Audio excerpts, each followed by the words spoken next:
All right, Vance, we are here live. Thank you for joining me today. This is part of a crazy experiment I am doing for the entire month of August, where I am going live on my YouTube and Facebook every weekday for the entire month. So I don't know, we're getting close to the halfway mark. It's going pretty good so far, but I've really been looking forward to having this conversation with you today. Um, you and I met probably a lot of I first talked with you a lot of years ago, but we really don't know each other very well. The way that I bumped into you was Carrie Phillips, the lender that I work a lot with, teach a lot of CE classes with. Just love her to death. Think she's just a fantastic lender. When I said to her, "Hey, I've got some appraisal questions. Who do you think I should ask?" It was like, the shortest amount of time possible from the time the question came out of my mouth to where she answered. Vance Randall. I mean, she said it straight away. This is who you want to talk with. So why don't you tell us a little bit about yourself and, what got you into the real estate or into the appraisal business and, your credentials and things like that. Sure. So again, thanks for having me on here. I look forward to this discussion. I really enjoy talking about appraisals, especially to agents, because it kind of helps everybody out in the end. So I got started back in 2005, fresh out of the military, had no real estate experience at all, but I had family in the business. I had a family in appraisers. I had family in real estate broker, and my sister owned a mortgage company with 7 branches in Vegas. So Okay. a lot of real estate stuff going on, but the appraiser thing is what kind of struck a chord with me and said, you know what, I've never heard of a real estate appraiser, didn't even know they existed, and so seeing my brother-in-law and his brother doing it together, working for themselves, it just seemed like something to give it a shot. So back in 2005, it only took about 2 years to get a license, which nowadays, my daughter just got her license or certification. It took her about 4 years. Okay. So it's definitely a long process now. But back then, like I said, 2 years, I got my certification. Again, that was in 2005. So here we are 20 That years was a heck of later. a time to be getting into the business because we know what happened from Man, 2005 we've to seen, 10. a quick, in 2005, we had about a year and a half of really good business. Like, oh, this was a great decision. And then the bottom fell out, right? Yeah. 2008, kind of pivoted my business more towards mortgage servicing, which, when we have, I think it was close to 100,000 properties in default in Vegas. Yep. I started a business with 20 employees going around and putting mortgage notes on everybody's doors and doing property inspections for the lien holders. And so I just kind of did that until appraisals came back. But ever since I've been doing appraisals, education, teaching, speaking has been one of my biggest thing, because as I talk to my clients, they always said, we don't know anything about what you guys do. And appraisers are like ghosts, right? They come in the night, they see the property and they leave, and nobody knows who they are, what they were doing. And of course, when the appraisal wasn't, when they didn't agree with the appraisal, they never knew what to do. Yeah. So I've always focused on, doing these type of things, whether it's, seminars or in-person classes or these, Zoom meetings or anything, just to help, the agent side kind of understand, our side of it. Yeah, there's no question to me that there is a lot of misperception. I mean, there are probably more misperceptions around appraisal in our business than a lot of other subject matter. And you're right, there's like the realtors don't really understand exactly how it's supposed to work. And so this is exactly what we're going to try to accomplish today, is that the first thing we're going to do is we're going to just talk generally about the appraisal business, how an appraisal gets constructed and stuff like that. But then we're going to get into some questions that I've promised realtors I'm going to ask a really qualified appraiser. It's things that we, from our perspective, are like, what is this? Why does it work this way? It seems kind of weird to us that it would be certain ways. And I think that's a lot of just because of misperception. And then, I have some really good questions for you that I'm going to ask you near the end. And I don't know if they'll be, not really controversial, but, I want to talk about some of the stuff that sometimes doesn't actually get talked about very much. And so we'll Perfect. dig down into some of those things. Before we really dive into the subject matter, I just want to address like a quick personal thing with you. So I saw some of your pictures on your Instagram. It looks like you are one heck of a wake surfer. Are you doing that? Is that something you're still doing? Yeah, we are. We actually used to compete back in the day. We actually started wake surfing back in like 2008, Oh, wow. Before it was 2009. popular. We were probably the first on Lake Mead to really be doing it. And Yeah. and then when my daughter realized, she was about 9 or 10 years old, and she got really into it. She got good really quick. And so the next progression was, let's start competing. So we used to travel around the country. In fact, we went to Canada for nationals. Wow. About 10 years ago. And I think she took second in the world at that time. But we just love the lake. You know, my kids grew up going to the lake, Yeah. kind of a good family thing. And especially in the desert when it's summer, you really can't, like right now, what is it, 105 today, 110 today? You can't even go outside. Yeah. So boating, the lake, that's been something that we've done as a family and really enjoyed. And again, you know, if you're in Las Vegas and you're not taking advantage of Lake Mead, I don't know what you're doing. People think it's out of water. It's 250 feet deep where we surf. It's not out of water. It's interesting because I've been in Vegas my whole life, but where there was a little stint where my family moved away to Chicago and then we came back to Vegas. That was in 87. And some of my fondest childhood memories are being out on the lake, out on the boat, doing those kinds of things. So when I saw that, I was like, and then, we caught the little wake surfing bug, and it's quite a fun activity to do. Everybody can do it. That's what's good about it. Yeah. Yeah. Okay. So my first question that I've got for you is actually, I can't remember if it was you or somebody else who told me this, but I was once talking with an appraiser and I mentioned something about, well, this is how much the house is worth. And it was as part of a real estate transaction. And he said something to me basically like, it's not actually our aim is not actually to tell you exactly what the house is worth, like what it would transact for on the market.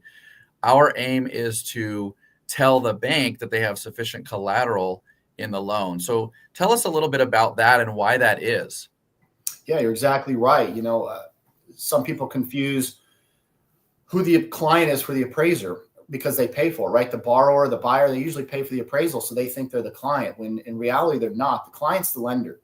And we're a third party, unbiased, person in the transaction that is really there to help mitigate the risk for the bank. So if the bank's going to loan such and such dollars, they want to make sure that property, because remember, the bank and any lender for that matter, whether it's hard money, investor, whether it's me lending money to a friend, you have to know what's your worst case scenario. And in the bank's eyes, the worst case scenario is that buyer doesn't pay one payment and then just lets it go into default. Well, can the bank recoup their money? Now, as far as down payments and loan to value, that's all different. It has nothing to do with the appraisal. But what we care about is what can that bank turn around and recoup and sell or liquidate or whatever they got to do to recoup whatever they've lost. And that's ultimately the numbers are decided by the bank on what they're willing to do. But our value is kind of in line with what they think they're going to be able to, have the least amount of risk going into that transaction and lending that money. So those guidelines that are set for our industry, for our appraisals, for lending purposes, those guidelines are all set by the main people, Fannie and Freddie being the biggest one, right? Because they insure 99.9% of all the mortgages. Yep. And then on top of that, each individual bank or lender will have their own guidelines, extra just to keep even more safe when they go to sell those loans off to a third party or whoever they're selling those loans to. Also works with VA. They have their own set of guidelines. FHA has their own set of guidelines. So really by the time it funnels down to the appraiser and doing their actual report, we're almost just kind of checking boxes and making sure that everything we do is within the guidelines of the banks, the lenders, Fannie Mae, the VA, HUD, and come up with values that way. So it's definitely more complicated than us just finding a property and saying, okay, this is what we think this is going to sell for if you put it on the market tomorrow. It's a lot more goes into it. Okay, so you said a lot of things there. I want to unpack a couple of those things. But let me just mention that occasionally what will happen in a transaction is we'll have a situation where we know that buyer is getting that property for a really good price. Like it's clear from the comps that it's under the comps. And it doesn't happen a lot because Vegas is a pretty efficient market, in my opinion. But it does happen occasionally. And I'm always surprised that even when we know we're getting it for way under market value, the appraisal will come in either right at the contract price, or if it's like $30,000 difference, maybe you'll get like $3,000 or $4,000, maybe even $5,000 above the contract price. And from our perspective as a realtor, I'm always confused by that. Is that like a just being conservative thing? Is that because that's how you're supposed to do it thing? Like when you see that there's clearly more value there, why do you not appraise it all the way up to kind of where you're seeing the comps? So there's a couple things that go into that. We try to look at the whole situation. Now, if you've got a non-arm's length transaction, whether it's a sale between family or even if it's a tenant to landlord sale, a lot of times the tenant's actually going to get a better deal because, there might not have to be another agent involved. There's no commissions on one side. So those kind of situations we do notice. And in fact, I've had 2 in the last week that I actually appraised 20,000 plus over the sales price. So you will, if it's obvious, if it's like, okay, all the comps are like this, there's no way I can't bring this in at sales price. It's worth more than what they're selling it for. But we also have to keep in the back of our mind, if we're appraising something higher than the contract price, we have to have really, really good justification, because the lender's going to look at it and go, why is this worth more than what it's selling for? Because in their mind, they assume that this is a traditional transaction, and the definition of market value is you've got an educated buyer, an educated seller. They're under no undue influence, and it's got adequate market exposure. Well, that sales price that's agreed upon should be relative to market value. And if it's well below what everything else is selling for, it just kind of opens up a little bit more of the banks want to know what's going on. Yeah, honestly, like a red flag almost to the lender, because it just seems fishy, yes, maybe. Yes, exactly. So it's always, and appraisers, it's been ingrained in a sense, since we started to, like I say, if it's blatant, obvious, and it's a non-arm's length transaction, sure, appraise it where the comps are. But especially in a market right now where we're actually seeing sales prices under the last 6 months comps, then we could bring that in higher. But the sales price is under because we know in our mind there's a little bit of a forecast going on there. We know that properties values have actually been dipping in a lot of areas in Vegas over the last 6 months. And so why bring it way over the sales price when it doesn't need to be? Yeah. But I'm also a realtor, so I get what you're saying. Like if we get our client a good deal and we know we got him a great deal, we want that to be reflected on something. Yeah, we want to look like the hero. Yeah, the appraisal is the best way to say, look, you got a great deal. Look what this thing appraised at. But I would say, yeah, you're right. More often than not, that value is very, very close to the sales price, because we also take that contract price into consideration as part of the overall value. Because again, they've negotiated that back and forth. They've looked at all different options, and that's what they came to an agreement on. That holds some weight in our overall value. Yeah, very good. Let me just take a quick little break here to acknowledge some of the people that we have watching us live who have made comments. We have one comment so far from Jim. He just said, hey, good morning. So we don't really have a question from him. Jim, if you got any questions, let us know. But thanks for tuning in today. Okay, and then let me also mention that, I mentioned Carrie in the beginning, that she's the person who introduced me to you. She and I teach a lot of CE classes, where our CE classes are known as being some of the best around the valley. And I just want to show the URL here. This is the Eventbrite page that we use. This is where we keep all of our CE classes. This is where you can sign up if you are a Nevada realtor that needs CE. I promise you that will be an experience unlike any CE class you've ever had before. And what that says there is unmundanece.eventbrite.com. And the reason that we call it unmundane is because we never want to use the word fun and CE together. We know those two things probably don't actually go together very often. And so that might be a little bit too lofty of a goal, but we can at least be unmundane. And I will say, honestly, the truth of the matter is that we are not willing to teach it unless it's really, really good content. And we actually do have some fun in some of those classes. So I encourage everybody to go out to that Eventbrite page. I think there's a way I can show it. Let me see if there's a way I can show it. Just a second here. And Carrie's awesome. And just listening to her, that helps enough, right? When you have someone that's speaking that is not boring and monotonous, and it's good. So I'm sure your two chemistry together makes for a bearable CE class. Yeah, just barely, you can just barely stand it, right? So here's just displaying here. These are all the different classes that we offer, and these are scheduled through the end of the year. So I encourage everybody to go there and yeah, check it out. You might find something that you want to see there. Okay. I one time was talking with an appraiser, and it was because our appraisal had come in low, and I just did not agree. I felt like there were comps to justify it. And so I was having this discussion with the appraiser, and my justification to him was, well, look at this one at this price per square foot, and look at this one at this price per square foot, and look at this one at this price per square foot. And he said, you can't look at it as price per square foot. And I was like, well, that's like the great equalizer. That's how I like to do it. And it kind of shattered my whole reality. And he explained to me how appraisers don't look at it that way. There's a totally different methodology. And I found it fascinating when he explained it to me. So would you please explain to us and anybody else watching this kind of how you construct and get to the value of a property?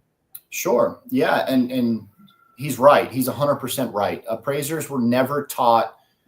It's not part of our practice or methods to use price per square foot, even though it's the industry standard from a realtor standpoint and even analytical standpoint. Price per square foot can give you great data over the course of thousands and thousands of data points.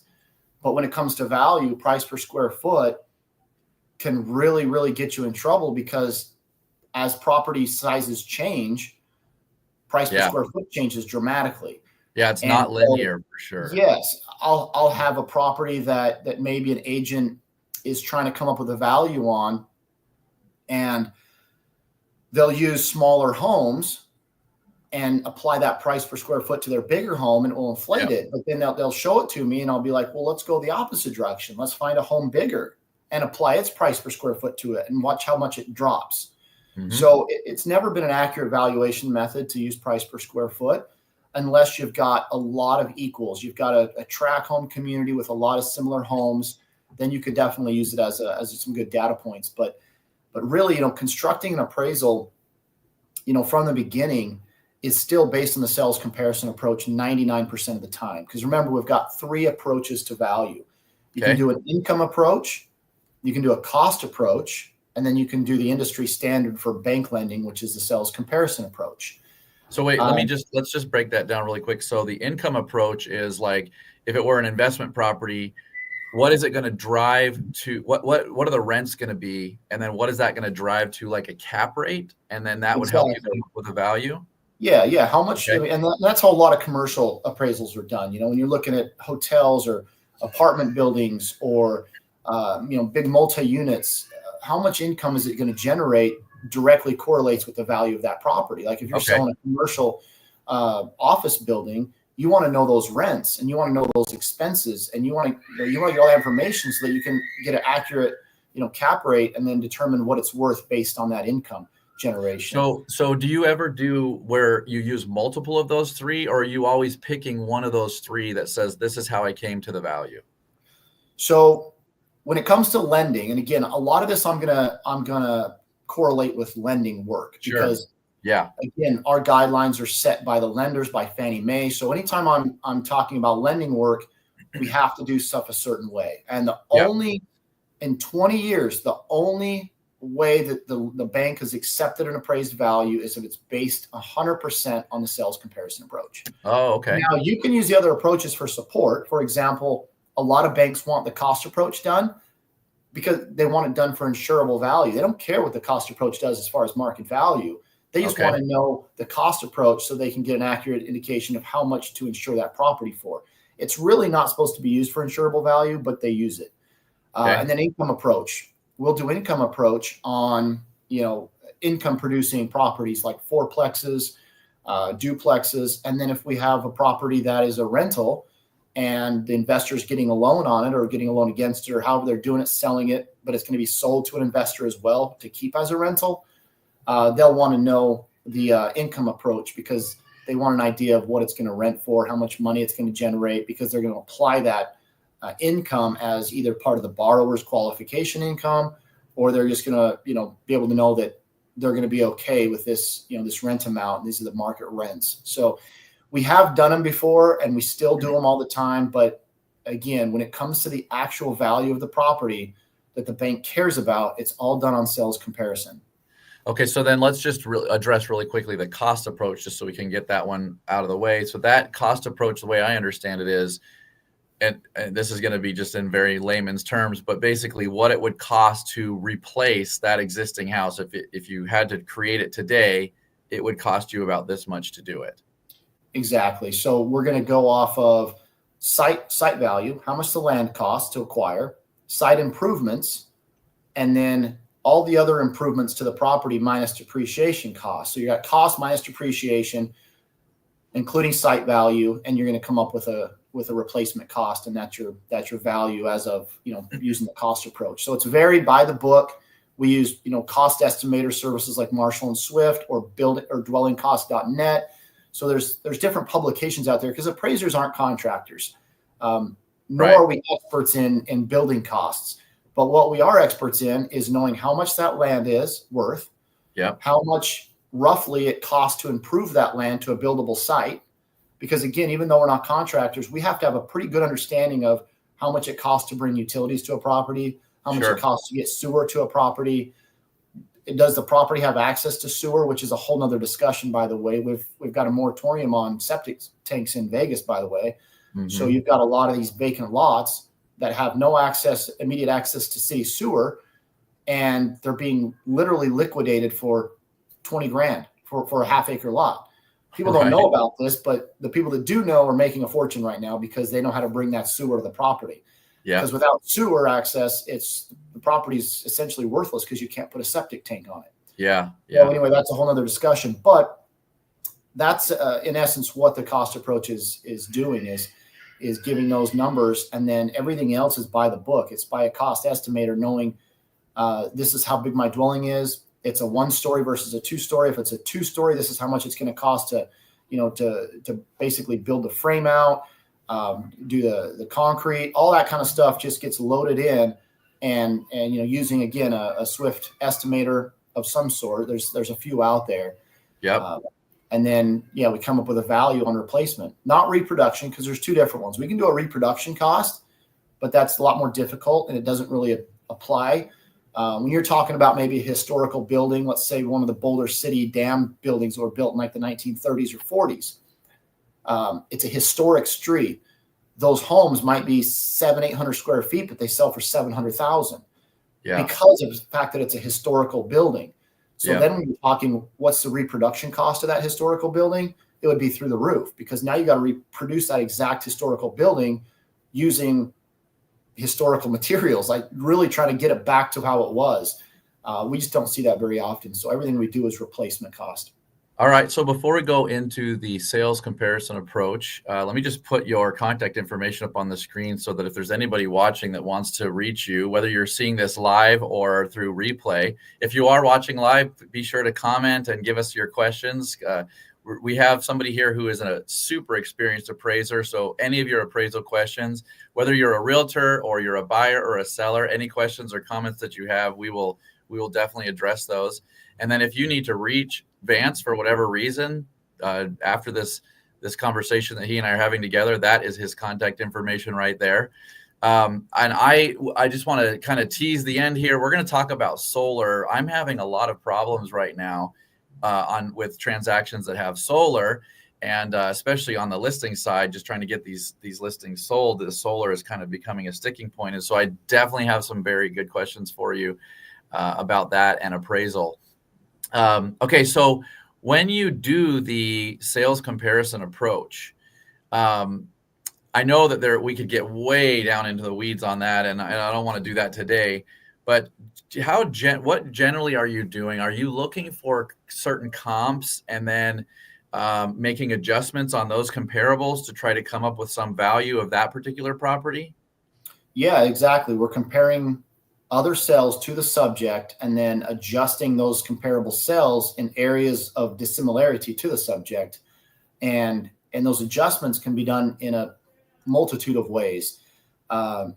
But they're not just made up. That's what I gotta stress is appraisers shouldn't be making up these adjustments. They should be coming from some actual black and white data. And we've got enough data points out there, especially in Vegas. We're a relatively easy market to appraise in when it comes down to the actual properties themselves.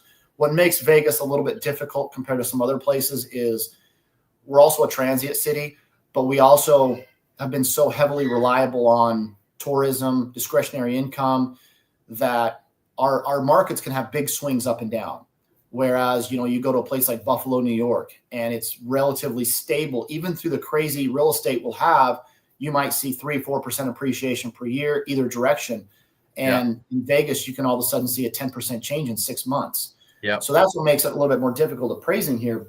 But as far as the sales comparison approach, not that hard, because we have an entire city of mostly tract homes.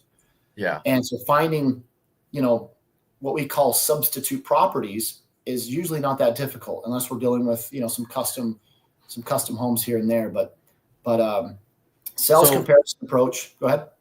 Oh yeah, that just brings me to another question that's sort of related to this, that we can sort of interweave into this, is there's always this dreaded situation with the realtor where the property appraises for under the contract value. And I'm gonna tease you with a little story here, because this is actually a true story that happened. And I was like, how does this even happen? I had 2 listings that were the same exact floor plan on the same street. They were like 2 or 3 houses away from each other. And they were like, I'm telling you, they were identical. They had the same fit and trim. They had chosen the same options. I mean, it might have even been the same flooring. These 2 houses were as close as you could get together. And we had 2 appraisals running same time. And I got back one appraisal one day, and I got back the second appraisal the next day. And they were 2 different appraisers, and it was a $30,000 difference. And so that's how I was like, okay, there is some subjectivity in how these adjustments get made. Because when I looked at the appraisals, I could see that there was some subjectivity in it. And what I did was I just contacted the 2 appraisers, and I said, hey, look, I'm not the appraiser. I don't know what's going on, but there's something off here. Could you guys figure this out? And I know that was definitely not like something that they were used to. But so there is some subjectivity in there. And there's also this perception, if I'm just being totally honest with you, amongst realtors, that if it comes in low, don't even bother disputing the appraisal, because the appraiser is dug in. He's not gonna be willing to change his mind, because then he's gonna have to admit he was wrong on something. And I know that's not actually true, but you can see how realtors definitely feel like that. What would you say in response to maybe that accusation that sometimes we feel like that as realtors? Yeah, no, I think that feeling has been passed down over this, years and years and years, because even though I've only been in this since 2005, there's been appraisers in Vegas that have been doing this for almost 40 years. And it's a relatively new profession. I mean, it really was just a profession as of like 1980, 1982. So it's a very, very new profession. Before that, and even up until the mid 90s, banks would have loan officers do appraisals. I don't know if you know that, but there'd be loan officers doing appraisals. In fact, credit unions up until like 10 years ago would let loan officers do their own appraisals. And keep That's so crazy to think of now, because now I think you're not even allowed to talk to the loan officer, right? About value, you're not. About, salient facts, you can, like due dates, contact for information. Like there's some things we talk to loan officers about, but as far as, comps and value, then no, you're not really supposed to talk to them at all. But so that mentality of don't challenge the appraiser, he's given his opinion and that's it. It really, since I've been into it, I would say my first 10 years, that's kind of the feel I got from everybody. Even the guys that I was talking to, other appraisers, they're like, oh yeah, I'm not changing my value. Yeah. But as I went around and started speaking at real estate offices, because I've been doing this, the speaking part a long time and teaching classes a long time.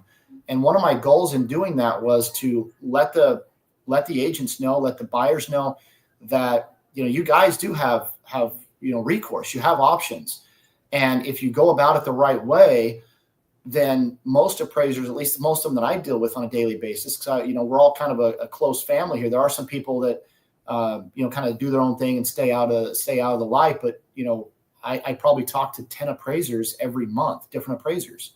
Yeah. And most of them are willing to relook at data, because we also understand that agents, they're kind of the experts in their own markets, especially when they've been taking their buyers around to the same neighborhoods. They're seeing these properties. They know what's going on with these houses.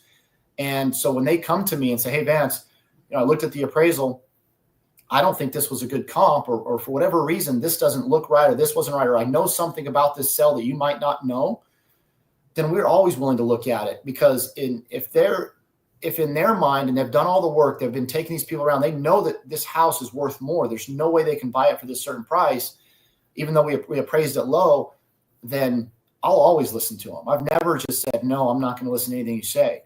It's just how you go about it, right? You have to go about it with good data.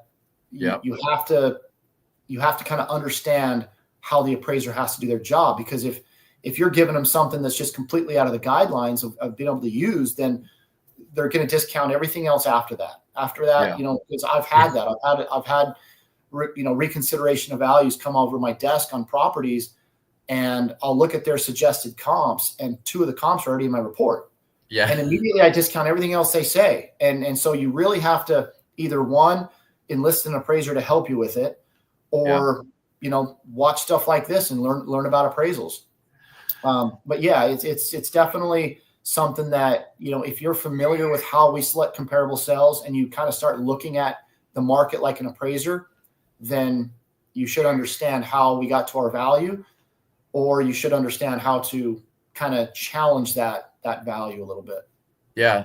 Well, thank you for that. I will say that hearing an appraiser say that if there's a reason to switch it, they'll switch it, does give me some faith. And I have had a couple of times where I've said, hey, this is kind of my argument, this is why.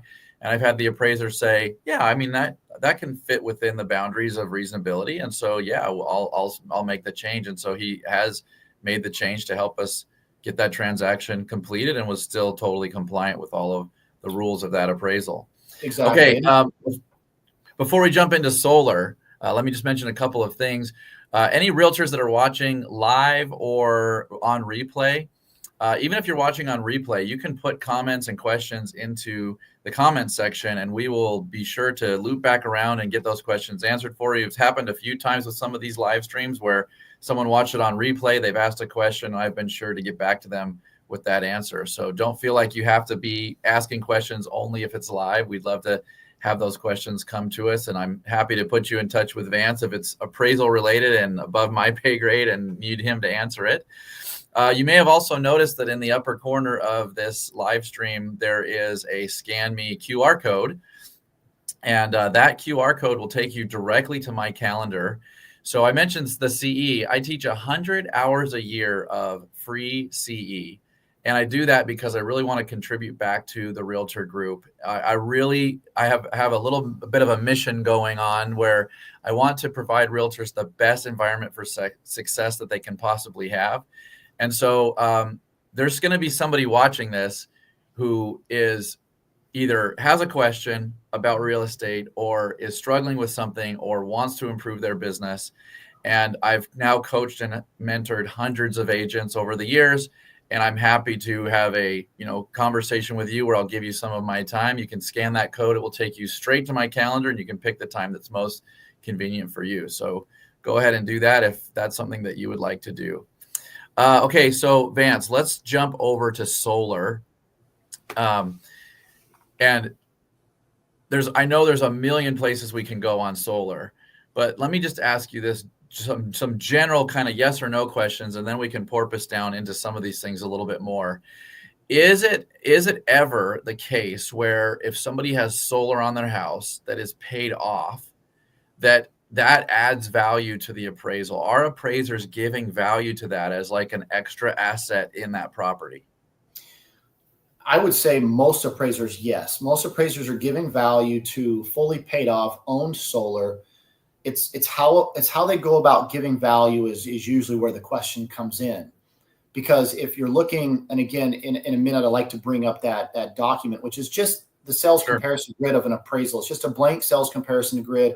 And I like to walk people through that, quickly and kind of help them understand the importance and how we how we select comps based on certain factors and features and things like that. But it's how they give value to the solar is what's kind of important. So there's obviously a couple different solar, right? There's leased solar, just a straight lease, which Solar City was one of the biggest ones in town for just leasing your solar to you. There's what's called PPA programs, which is a power purchase agreement where the solar company essentially becomes your new utility company. They undercut NV by a few cents a kilowatt, and they become your company. And then there's, of course, a fully owned paid off system, and then there's a financed system. So there's actually 4 different ways to do it. The only one that Fannie Mae allows us to even consider giving value to is a fully owned paid off. Okay. You can't even have a finance system because as soon as you have that UCC on your title, you can't give it value. If it's being paid off through a refinance or a sale, then sure, you can give it value because at the closing date it's going to be paid off and owned. But if you're looking at an appraisal report for a specific dollar amount, most likely you won't find it.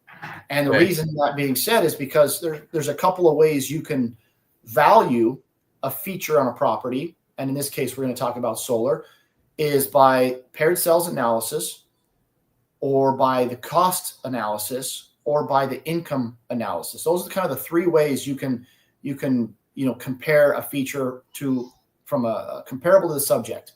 Yep. And the most recognizable and the ones that the lenders feel the best about is paired sales analysis, which means you take 2 equal properties, everything else being as equal as possible, but one having owned solar, one not.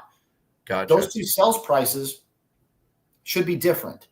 And the one with owned solar should be higher, and the amount that it's higher should equal an adjustment. And again, that's in a perfect world. And again, we're going to use several data points of that same situation so that we get any outliers out. And so our reliability factor becomes higher. But in short, that difference should be the value of the solar. But that's very difficult to do. I know that this is starting to get kind of complicated and stuff, but let's say that solar is halfway through its useful life. Do you take what it would have been worth new and then divide that in half because it's halfway through the useful life? Is that how so now you're getting into the cost factor of it. And there's a way to do that too. And I'll go over that really quick. But really what we're looking for is, what do properties with owned solar sell versus properties without? And you need a ton of data. And that's what we don't have, unfortunately. We've got a lot of solar in Vegas. Yeah. But when you're dealing with an appraisal of a property with owned solar, how many other properties are nearby that's similar to that property that's sold within the last 6 months or 3 months or 12 months that have owned solar as well? You need all those data points to say, okay, this is what the market's really willing to pay extra for solar, and you can make that adjustment. However, it's almost like over time, as you get more of those data points, it'll become easier and easier for you to make that comparison because you just have those data points. Exactly. Exactly. Gotcha. Okay. So then a company came out called pvvalue.com. And this is a website purely to value solar systems using cost method and using an income method. Okay. And I've seen appraisers use this and apply that adjustment. But then guess what happens? The lender looks at it and goes, you just adjusted all the comps up for this solar. We're not going to accept it. It's too high risk for us because now you're saying the subject's worth more than everything else because it has solar. I gotcha. So all these different things, ultimately it comes down to the bank saying, we don't necessarily want to see a dollar adjustment on there because then you got to show us where you got it and you got to have another comp with that similar feature. So you don't have across the board adjustments. So what appraisers have been doing and what I do is I use what's called a qualitative approach. And I have all my comparable data and I have a range of sales prices that have been adjusted, right? We're never going to have every single sales price adjusted to the same amount. You're going to have a low, you're going to have a high. And within that range of sales prices, where am I going to put my value? And I'm going to put my value along that weighted scale. It's not an average, it's a weighted average. So you're going to either put it, of course, the top of that value range, the middle of the value range, or the bottom of the value range. I'm going to put a property with owned solar towards the top of that value range. So I am recognizing that it's got value, but I'm not giving a specific dollar amount. I'm just weighting my value towards the top end of that scale. Okay. And that way I don't have a actual dollar adjustment on the report for it, because remember, you put a dollar adjustment on there, you better have really solid support for it. Right. And but yet I've recognized that we have solar because I've valued it on the top end of that value range. And that's what's called using a qualitative approach. And that works every single time. But I will have agents or someone maybe call me, see the report, say, hey, we have solar. I didn't see that you gave it value. And that's when I have to explain I did give it value. I appraised it, 15,000 higher than one of the comps. And that's kind of my way of showing that I have recognized all these features and appraised it, respectively along that scale towards the top end. Okay. And that's why I wanted to kind of go down that sales comparison grid that every agent, if they've looked at an appraisal report, they've seen that grid. That's where we compare the subject to the comparable sales. And if you look at how Fannie Mae laid that form out, they did it on purpose. They didn't lay it out just in a haphazard way. If you look at that sales comparison approach on an appraisal report and you go down the left-hand column of that, you'll see what's most important starting from the top to the bottom. And this is what Fannie Mae feels, because remember, they get with all these big think tanks in Washington and they determine if we're going to lend money on this, what do we feel is most important when it comes to value? And if you look at the top of there, what's the number one thing on the left-hand side, column-wise? It's proximity to subject, right? It's location. Yeah. So proximity is the number one. Why? Because you can't take a comparable sale or a subject and you can't pick it up off the ground and move it to another community. So you need to stay within your own micro market. For example, if you're in the Ridges in Summerlin, you need comps from the Ridges because you go right outside the guard gate and your values are completely different. So number one, proximity to subject. Sorry, I'm going to scoot in a little bit here because I'm old now.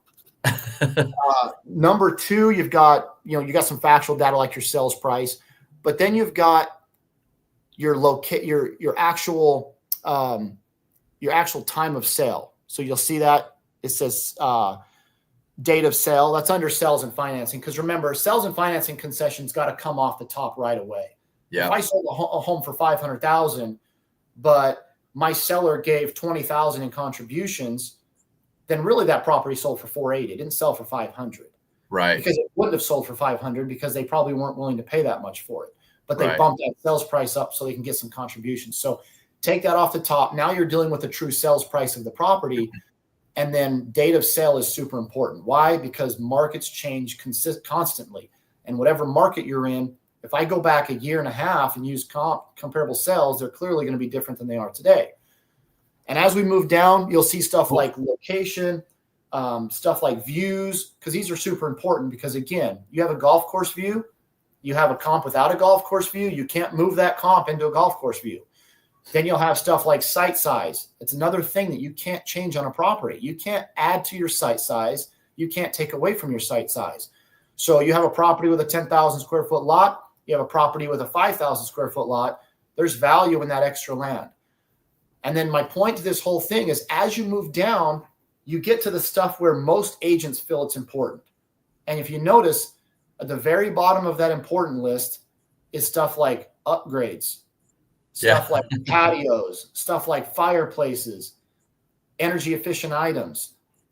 Those are the least important factors when you're comparing them. Yet most agents feel like my house has got these, Taj Mahal quartzite counters and all this kind of stuff. Well, that's great and all, but is it really holding that much weight when it comes to the bank's risk mitigation? Not really. Yeah. It's funny because like the thing that's the most important to the realtor is at the bottom of the Fannie and Freddie list, and the things that are the least important to the realtor are at the top of that list. So we have a couple of questions about some of the stuff that you just mentioned. I want to back up real quick just to kind of set the stage on this. So you answered a few of the questions that I was going to have for you. If a house has solar that's leased, even if that lease payment is lower than what their utility bills would have been, so there's actual real value to the buyer there, that will not reflect as extra value on the appraisal. If it's an owned system but it's financed, then that also will not reflect extra value on the appraisal. Correct. But if it's owned outright, it could, in the way you described it there. And then you mentioned something quickly, and we kind of went past it, but this is something that I'm dealing with right now that I'm actually pretty curious about is, let's say that I'm selling a house for $500,000 and all the comps say that that's worth it. And that's what all the houses that don't have solar on them are selling for. And let's say that we have a system, and let's say that it's worth $50,000. You just put it on, it's a $50,000 system. If we were to raise the price to $50,000 and say he's going to pay it off as part of the transaction, is that going to give us an appraisal problem? Are we going to be able to get that value so that we don't run into a problem with the lender? Or is there some kind of a discounted, like, do we take a haircut on the value of the, I know that I'm giving you some specifics and it's hard to say in the specifics. I can generalize it. So, sure. When you're in cases like that and you're like, okay, none of the comps have what the subject has. We feel like we're superior in whatever feature it may be. In this case, it's solar. It could be something else, but in this case, it's solar. You still need to have comparable sales that bracket both your pre-adjusted and your adjusted sales price. Your value has to fit inside there. So if you're looking around and you're like, all these sales are 500,000, but none of them have solar, then one, you either need to find a higher sale that has solar so that you have a reason to use it. Yeah. But if you can't, what you have to avoid doing is just going to select some really high sale that's outside the neighborhood just to bracket it. It's most likely not going to work because it's too high risk for the bank. Because in the back of our mind, we always got to remember, how's the bank going to feel about us appraising this property 50,000 higher than all the model matches? And you might say, well, the subject has solar though. And then the bank will say, well, find me a comp with solar so that I can prove that that's at least a marketability issue. And if we can't do it, they're going to say one of two things. Well, it's over improved for its market because there's no other owned solar properties that have sold. So we don't want to lend on an over improved property. Or they say it's a super adequacy, which it's an unnecessary feature, almost like FHA feels about excess land.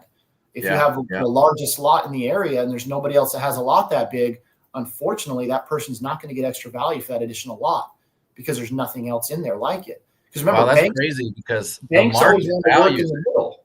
Yeah, banks want to work in the middle.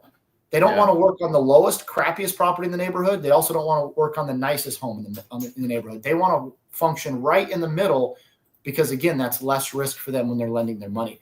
If agents can look at this entire picture as if they're the ones lending the money, sometimes it'll click and they'll understand, okay, this is higher risk for them. Gotcha. We have a question that came in that I think is a good place to go to now. This comes from Lacey McCarty, the Las Vegas gal. So thanks, Lacey, for the question.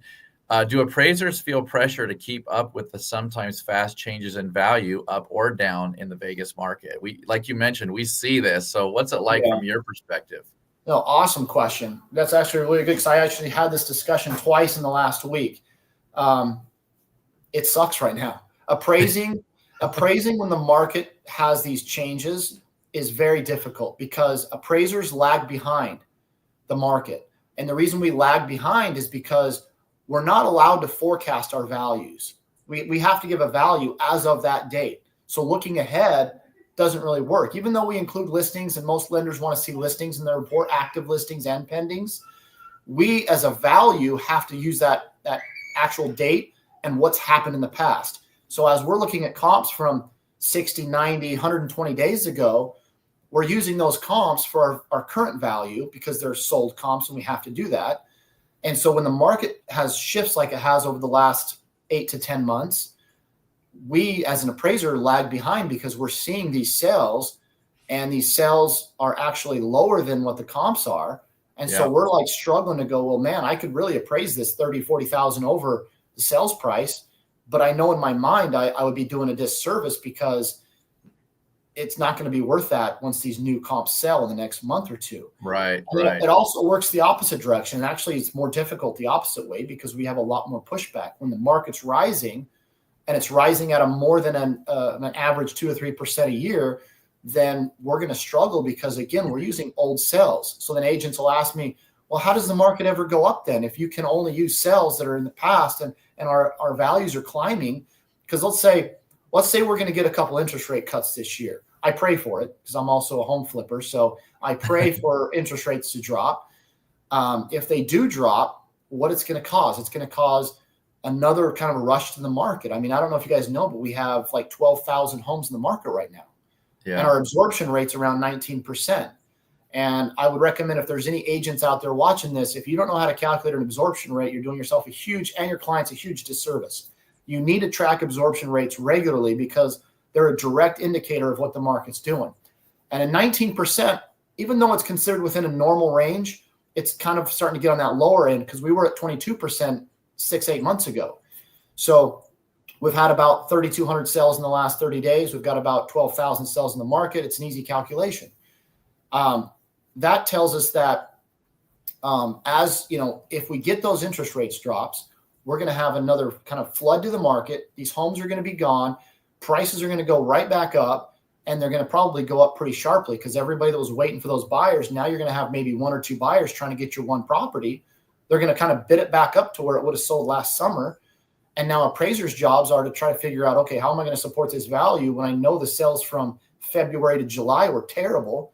So yeah, it works both directions. And I guess to answer your question, we try our best to look at the overall market picture and see where it's going, but by still using history, past sales, because we're required to use past sales. So you really just try to use the most recent data available, because that should be the most accurate indicator of what's happening right then. I love how you explain that. There's something that I teach to realtors about how to talk with their clients about appraisals.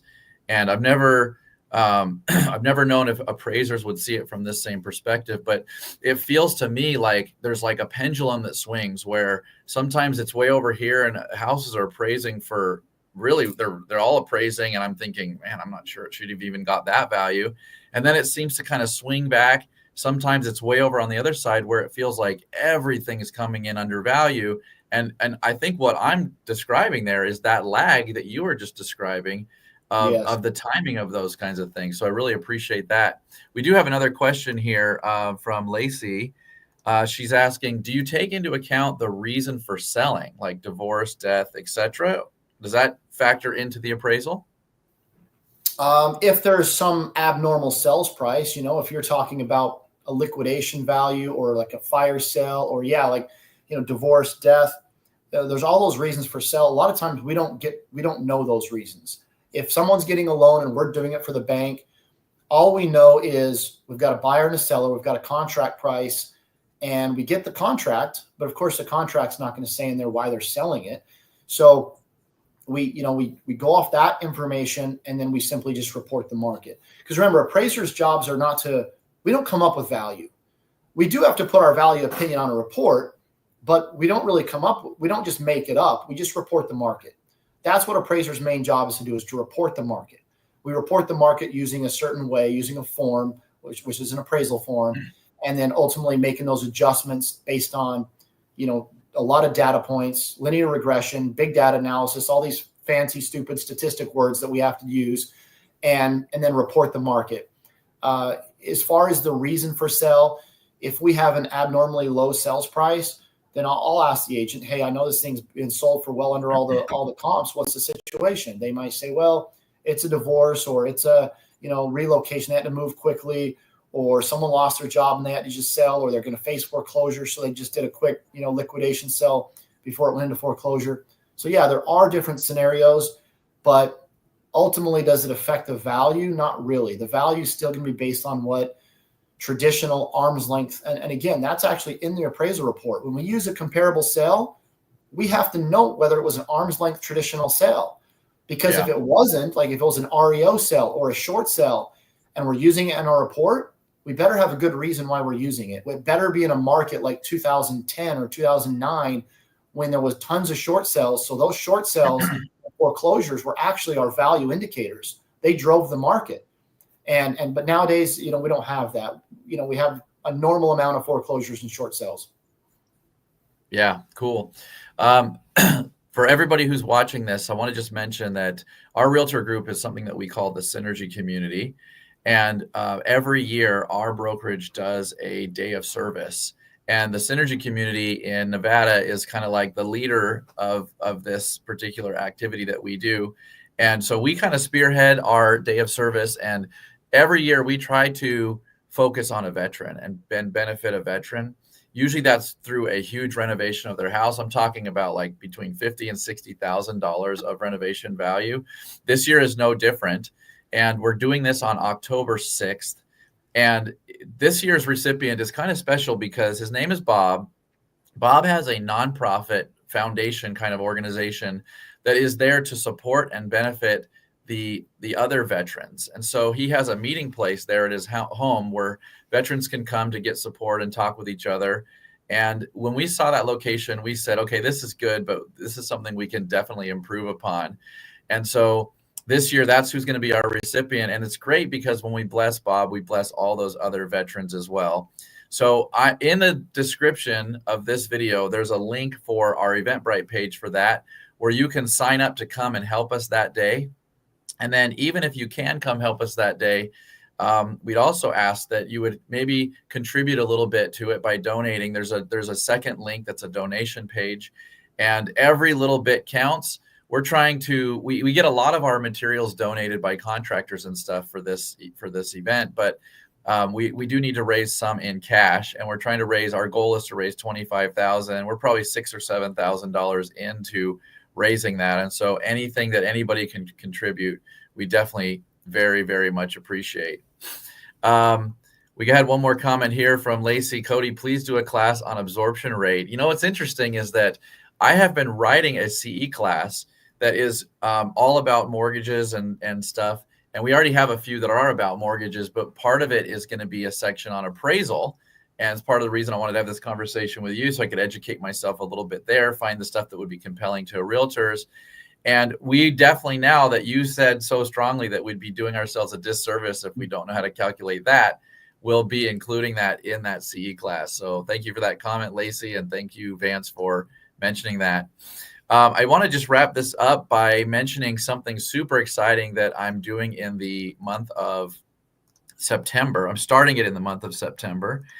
And let's see if I can get this to come up on the screen. Here we go, right there. So I'm calling this the Unbook Club. I'll explain here in a minute why I'm calling it the Unbook Club. The book we're doing for the first month is Buy Back Your Time by Dan Martell. This is not just for realtors. This is for anybody. And I really do recommend this book. It will completely change the way you think about your time, how you value your own skill set, how you value your time. I'm doing that together with Shelly Johnson. She is an amazing real estate agent and team leader. She has a massive team out of North Carolina. And the reason that we're calling it the Unbook Club is because we know that realtors are very unlikely to actually read the book.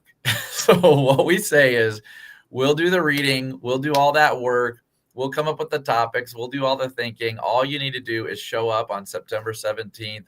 It'll be by Zoom, so you can participate from anywhere across the country and just listen to what we have to say, contribute to the conversation, and I think you'll find it to be very, very valuable. And if you are one of the people that wants to prove me wrong and read the book, that'd be great. I think it's definitely worth your time. I definitely recommend the book for sure. So, well, hey, Vance, I really appreciate you being on with me today. I have found this to be extremely helpful from the realtor's perspective. I hope that those agents and, buyers and sellers alike that watch this afterwards have questions, that really want to understand the inner workings of that, will come to you and ask those questions to us so that they can get those questions answered by somebody who really understands that part of the business. Absolutely. Thanks for having me on. And just for those out there watching this, listening, I do a lot of appraisals outside of lending. I'd say 50% of my business is focused on non-lender business, which is divorce, probate, estate, pre-listing appraisals. There's a plethora of different reasons to get an appraisal, not just for lending. So as the market changes and shifts, I get calls from agents every single week to do pre-listing appraisals. Maybe it's a tough client that's not understanding their market. Yeah. And so getting that appraisal beforehand is really, it's a good tool to have. It's good to be able to present that to buyers. Same with complex properties that they might not understand certain value in things. Like I just did one with an underground bunker that had a basketball court almost 3 stories underground. So just different things like that. I do those type of appraisals every single week. So yeah, feel free to take down my information. Also, one last shameless thing here. I buy homes cash. If any of you agents out there have homes that they don't fit the market, they need to be sold quickly, cash, whatever, that's what I do in addition to appraising is I flip homes. And it's not a big company. It's just me and a buddy. We do about 20 of them every year, and we can always use the referrals. So thank you. Very good.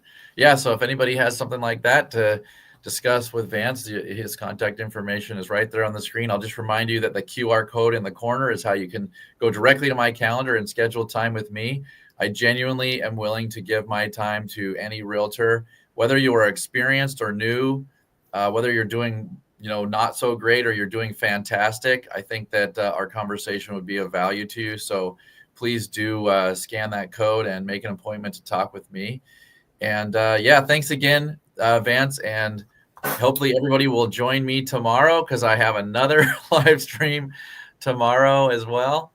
And so thanks again for being on. Cool. Thanks, Cody. Yep. Talk to you later. Bye, everyone.